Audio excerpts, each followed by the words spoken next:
This is another iRaw podcast. We podcast to make the world a better place for animals.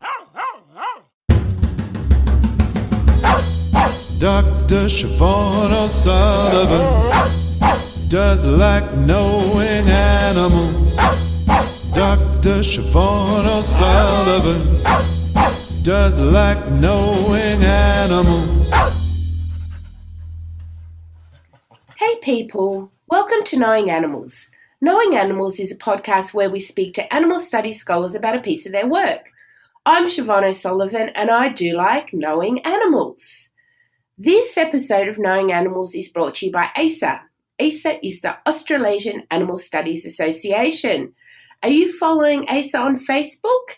They've got a lot of things that they post regularly on their Facebook page. In fact, I post quite a few of them up there for them.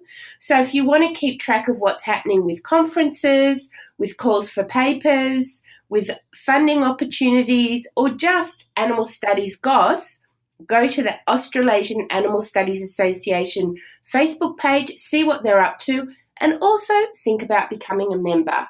ASA, the Australasian Animal Studies Association. The other people who support this podcast are the Animal Publics book series. Animal Publics is part of the University of Sydney publishing house. They do really, really wonderful animal-focused books. There is quite a significant back catalogue of books available at Animal Publics at the moment, and they're adding new titles all the time.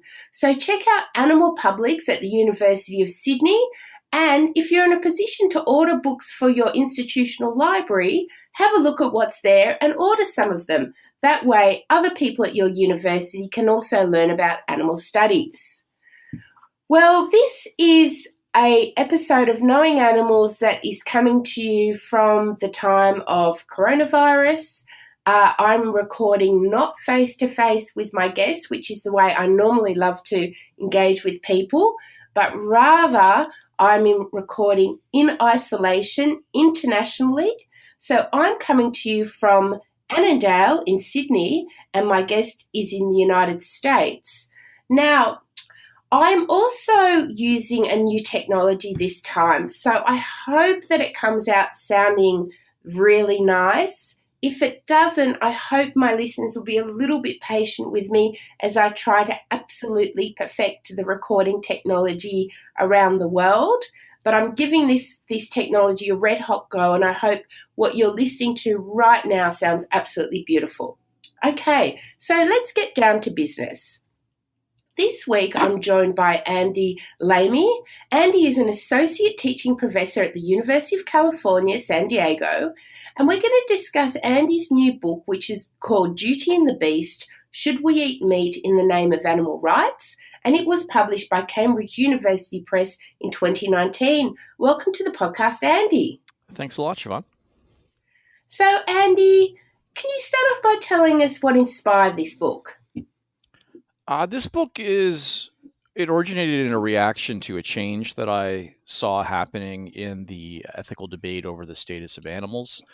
And it was motivated in significant part by my desire to bring this change to the attention of the broader community of academics and other people interested in philosophical debates about animals. So here's like a super brief sketch of the traditional debate. In the 1970s, early 80s, you have people like Peter Singer, Tom Regan come along, and they present new theories about the moral status of animals rooted in philosophical principles such as anti-speciesism or animal rights. And they connect those philosophical concepts to practical action guiding recommendations, most obviously that we shouldn't eat animals. And so throughout most of the 20th century, when those thinkers get pushback from other philosophers, so I'm thinking of people like R.G. Frey, Peter Carruthers, other philosophers of that nature, they attacked those theories and their recommendations. So they would say things like animal rights is false and it's okay to eat them. So both sides traditionally agreed that arguments for animal protection, which is probably a better term for what we often call animal rights, given that there are theories out there that recommend a much higher moral status for animals that don't employ the idea of rights, Singer's theory of animal liberation being the most obvious example. Both sides tended to agree that it was a package deal, that if you accept theories for animal protection, then these changes at the individual behavioral level went with it. Around the turn of the 20th century, it seemed to me that the debate started to significantly change in this way, in that there was a new family of views that became increasingly common. And this new family of views, I call them new omnivorism in my book, they will defend traditional practices that were challenged by Singer and Regan, most obviously eating animals, but their defenses will involve not the rejection of animal protection theory and concepts, but they'll appeal to those same theory and concepts to justify, most obviously, some form of omnivorism.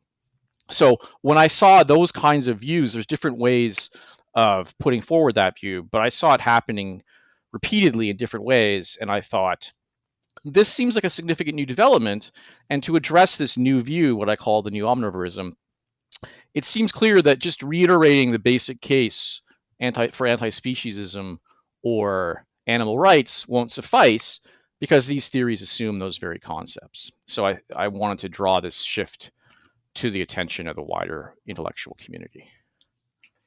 Wow, and you've done so. I mean, it's a very impressive book, and obviously a great deal of thought and effort and research and considered thought went into it.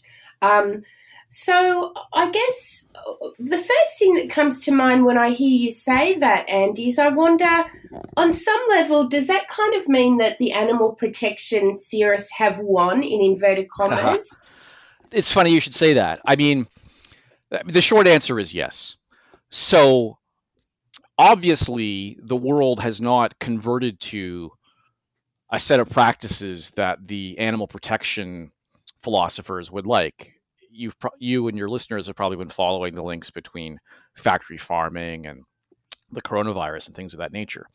However, it does seem a very significant development that increasingly people who want to resist the practical recommendations, they, rather than put in place a rival or separate framework, they try to work within the very framework that Singer and Regan and other protection theorists have put in place.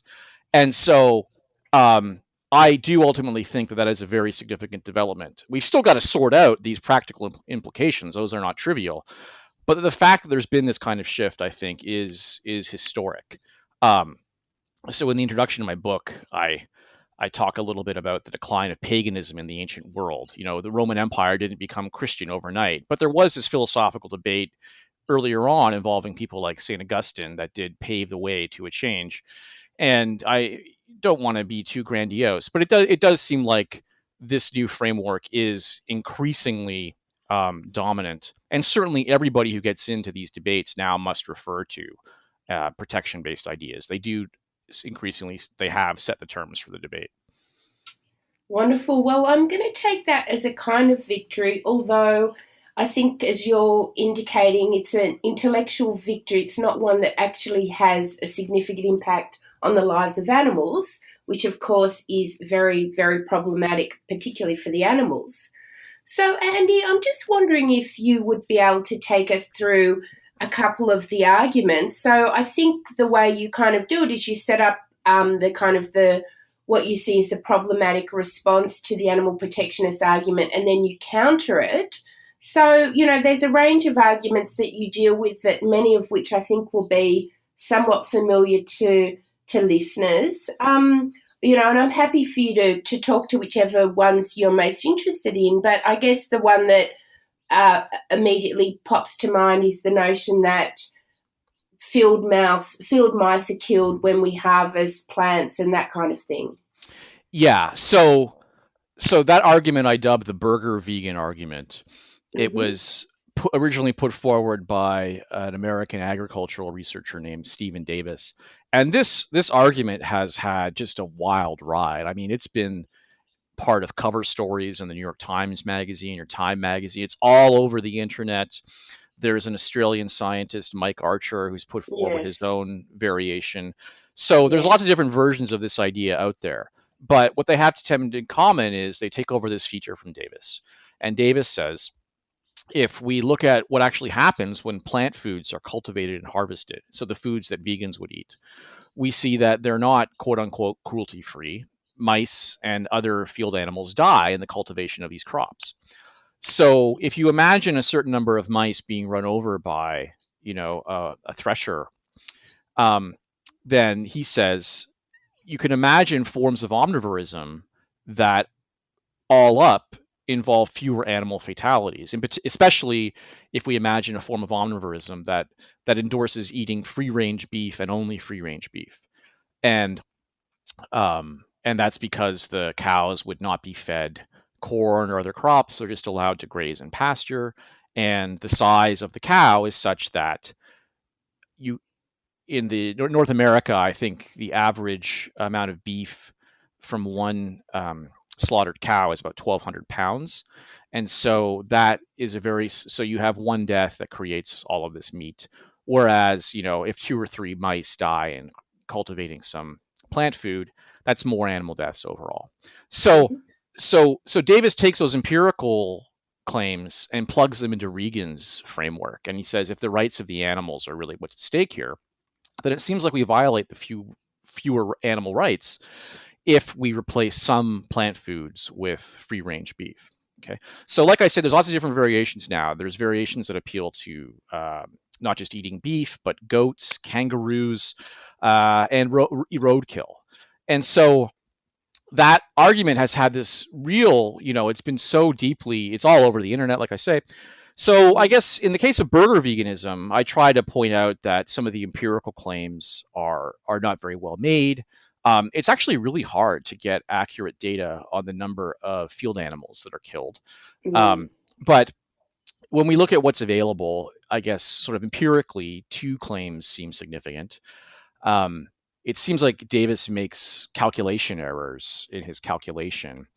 And it also seems like there are already existing trends in the agricultural world that raise the possibility that the number of animals, even if we didn't deliberately start farming in a way that consciously intended to avoid these collateral fatalities, even if these existing trends just were allowed to continue. So no-till agriculture, greenhouse agriculture, um, vertical agriculture, all of these other options I talk about in my book, they seem to involve far fewer fatalities. So there's this whole sort of empirical side of the debate that I try to get into, and then I also try to explore the possibility that the fact that we deliberately cause harm may have a moral significance in addition to the actual consequence of the harm itself. So I try to put forward a version of the old doctrine of double effect that your philosophical readers will be familiar with, which holds that there's an additional wrong, a kind of disrespect that's present in intentional harm that also needs to be weighed in the scales when deliberating over what the best course of action is. So that sort of 2-pronged reply, one that is both empirical and philosophical. An odd feature of the burger vegan argument that its proponents often seem to overlook is that it gives really significant weight to accidental harms. And it does seem that there are accidental harms in the cultivation of meat, so slaughterhouse accidents and other things like that. And so if we're going to count every last death in the field, it seems like those deaths also deserve consideration. And once we start doing that, then it seems like the case, even if we accept, all of its stipulations, it starts to get a lot less attractive. But there's something I think fundamentally valuable, even though I disagree with the burger vegan argument.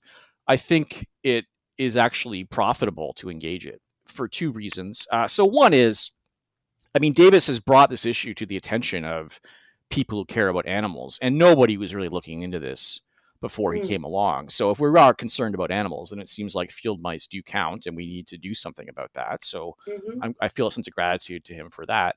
And then also, precisely because he's an agricultural researcher, this point now seems obvious, but it got no attention really before Davis. The size of the animal matters.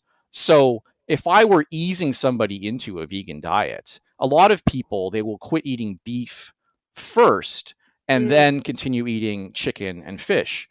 But if you recall the figure of 1,200 pounds off of one steer, The average chicken, by comparison, gives us 6 pounds of meat. If somebody was phasing it in, I would say the reverse is better. Stop eating chicken and fish first, because the ratio of meals to dead animals is it's 200 to 1 in the case of chickens. So that seems, so you read about these beef bans at universities in the age of climate change. It seems to have bearing on those kinds of debates. So those are kind of lessons that I think we can learn, even without endorsing the burger vegan view. And then there are other, if you want, I can talk about some of the other versions of this new omnivorism. So one involves appeal to Peter Singer. So Singer, his argument is often, I think, badly misunderstood.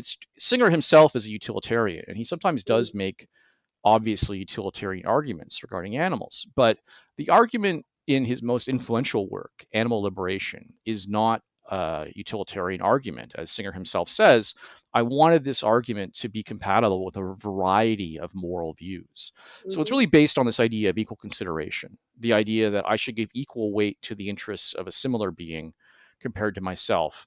And it's based on equal consideration and the idea that species membership cannot be ascribed inherent moral weight. And you can endorse both of those ideas and still be staunchly anti-utilitarian. So Singer's view really is unambiguous on the idea that animals have an interest in not avoiding suffering, but there's different ways you can go on the ethics of killing animals. And there's a way of endorsing equal consideration that says, if you go in Singer's utilitarian mode, then it seems like bringing a happy animal into the world can, as it were, make up for the deficit of killing one.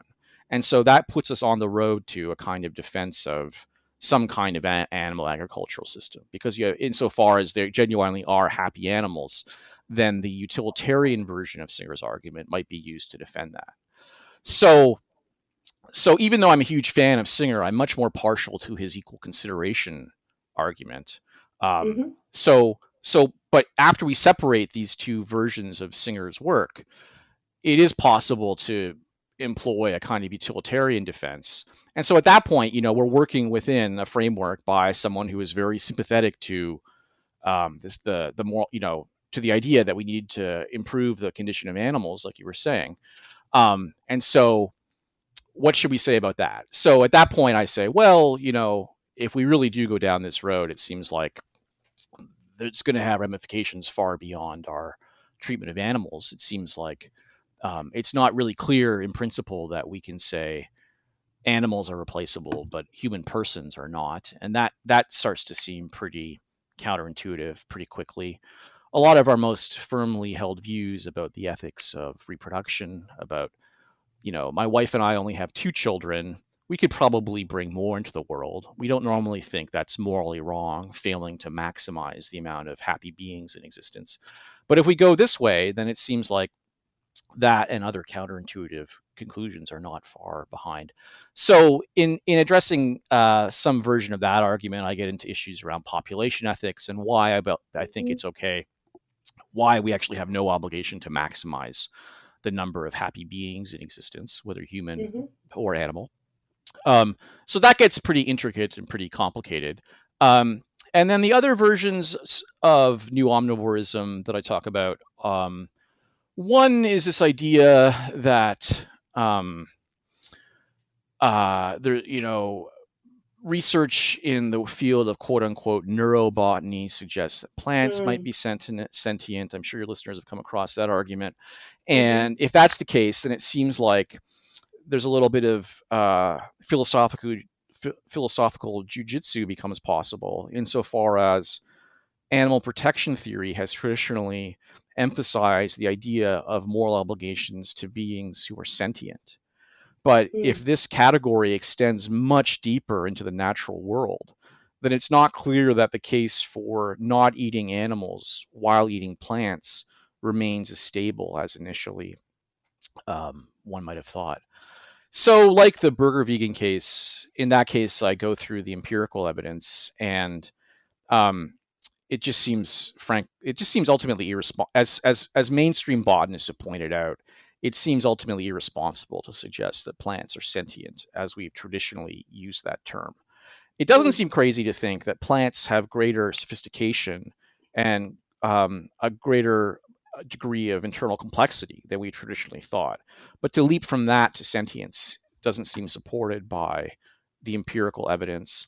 So there was about 40 mainstream botanists who released a letter saying, this neurobotany research program is highly problematic. So again, there's all these empirical considerations. And then there's sort of two other issues that I try to bring out. So one is, even if that view were correct, it's not in fact clear, as proponents have sometimes said, it's not at all clear that even if plants were sentient, that would entail some form of omnivorism, insofar as most animals that we eat themselves eat plants. So you would be getting the death of the quote unquote sentient plants and the animals who eat them, which seems less morally efficient, as it were, than a diet that skips the middle animal, if I can put it that way. And then for all the interest that there's been in quote unquote sentient plants, there's been a less noticed development regarding the cognitive capabilities of animals, even including birds and chickens, the most widely consumed land animal. And there's been studies to suggest that the traditional idea of certainly birds, but also other species, the traditional idea of them being trapped in an eternal present with no sense of the future whatsoever, that idea is on increasingly shaky ground. So the Avian Nomenclature Consortium, a group of the world's leading avian scientists, they've issued a statement saying, we've had to reclassify parts of the avian brain because it turns out that they can do things in parts of their brain that were once thought to be impossible, things like anticipate the future, because they don't have a neurocortex. But it turns out you can do some of the things we do in our neurocortex in other parts of the brain.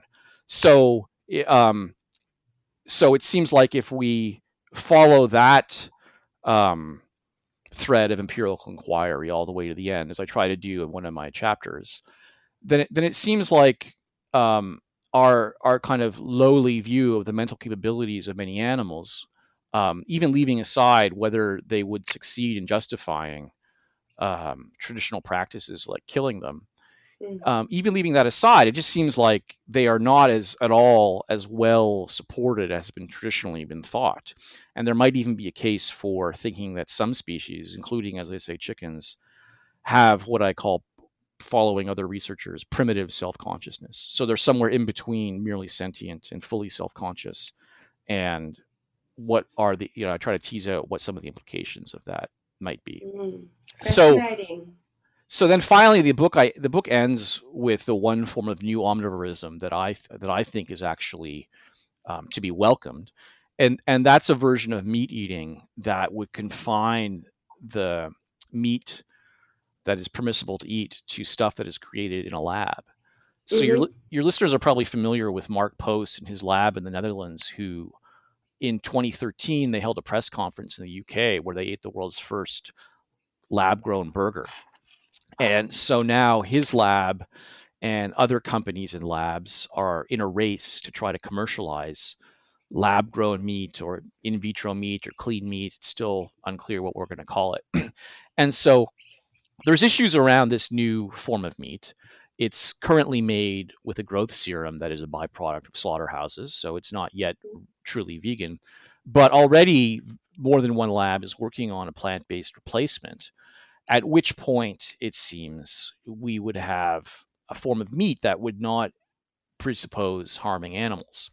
So here I shift my attention. There are some of my fellow animal protection theorists who are uncomfortable, who object to in vitro meat, arguing that it presupposes a framework of meat eating. It seems to require, it's as a framework of making sense of it, this idea that animal flesh is there to be consumed, and so it kind of perpetuates this old negative attitude. Whereas I argue against that view, even so even leaving aside the fact that a wide-scale shift to this kind of meat would make a huge difference in practical terms for a huge number of animals. it's not at all clear to me that, in fact, the practice of eating in vitro meat would, in fact, presuppose an endorsement of the idea that animals are there to be eaten. I think rather it can be seen to change the meaning of meat, and that meat can now be reconceptualized as something that, in fact, does not presuppose the availability of animals as resources for our disposal. So it's a bit like an analogy I draw in the book is there are these words that originally started as insults that have been redeployed, embraced as labels. So the term Quaker, that was originally an insult. So was the term suffragette. So was the term Tory. And now the insulting meaning of those terms are long forgotten, and the people to whom they are implied have, embraced them as positive labels. And so I argue that a concept, much like a label, can also be redeployed and sent on a new trajectory away from its original meaning and use. And so in that way, I am a sort of new omnivorist myself, a qualified one, in that I ultimately agree, yes, there is a way of being committed to the protection of animals and engaging in the practice of eating meat, so long as we're clear that it's meat that didn't originate in the body of an animal. Fascinating. Well, Andy, can I ask you then, it seems to me that, this, as I said, this book is a very, big achievement and presumably was a long time in the making. Do you have any sense that any of the people to whom you're responding have embraced your arguments or taken them on board or modified their view based on some of your counter-arguments? I'm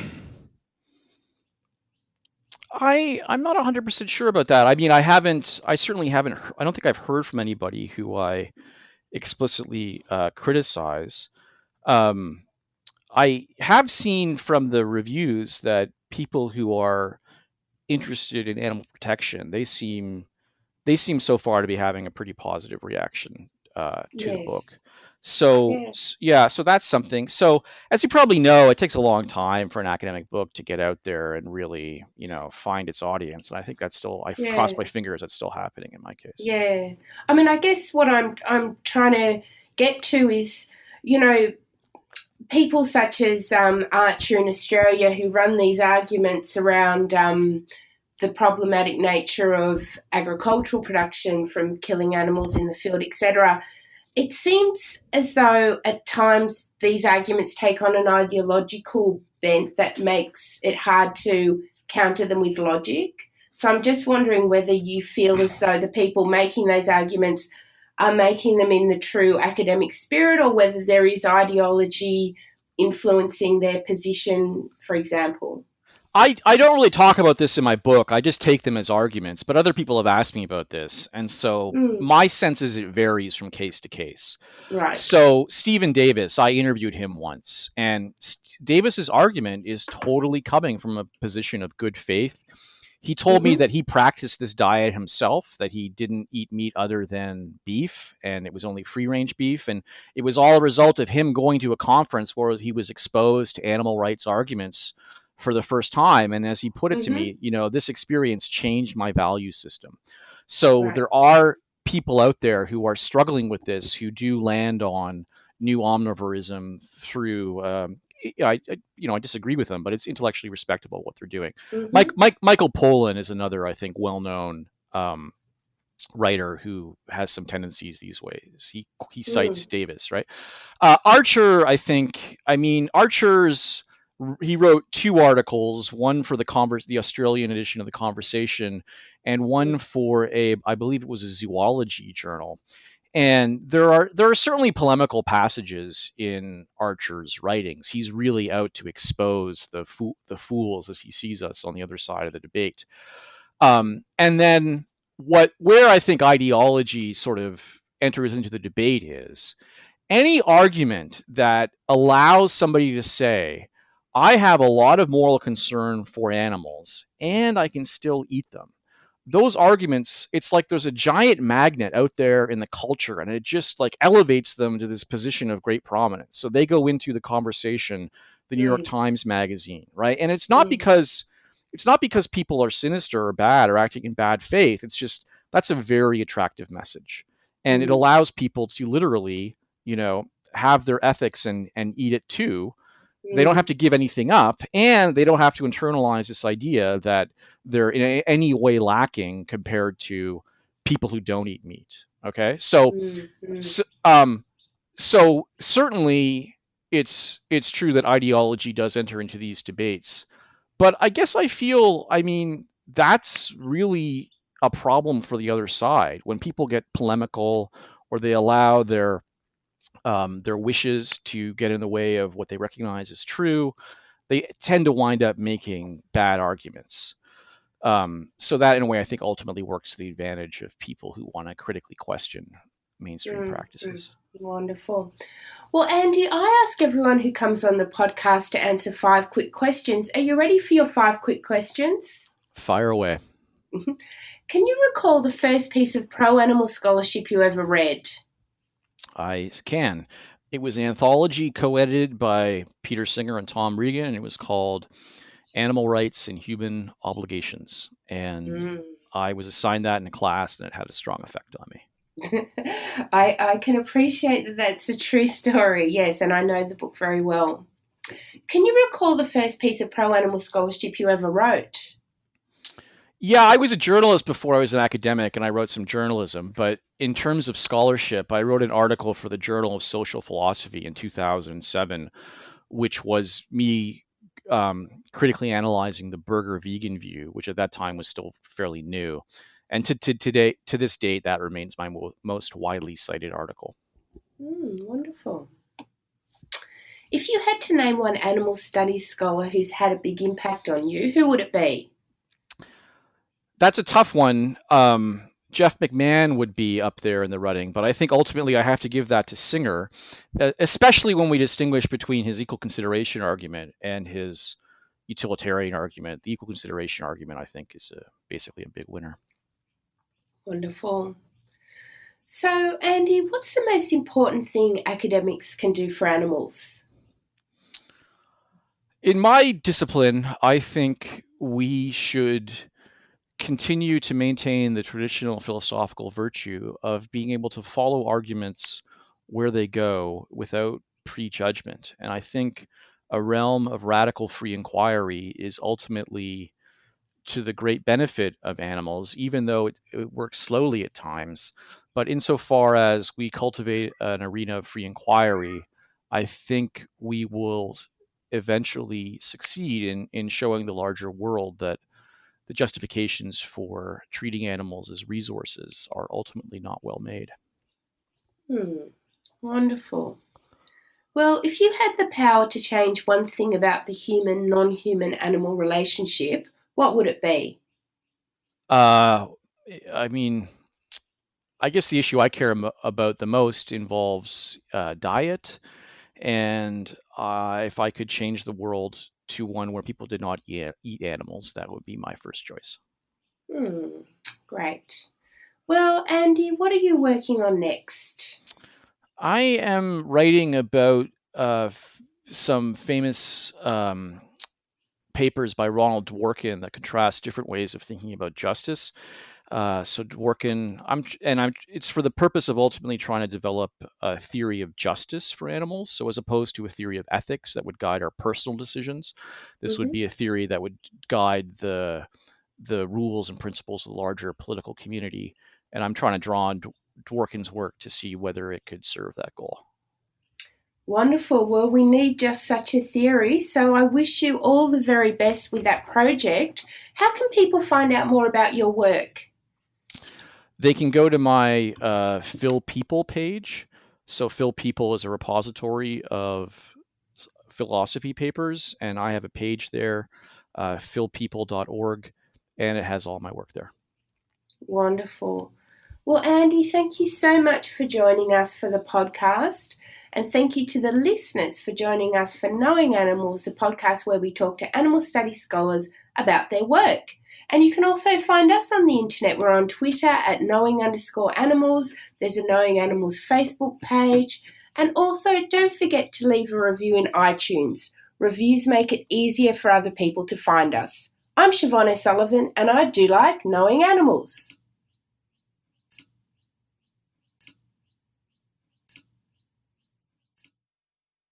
For more great iRaw podcasts, visit irawpod.com. That's IROARPOD.com.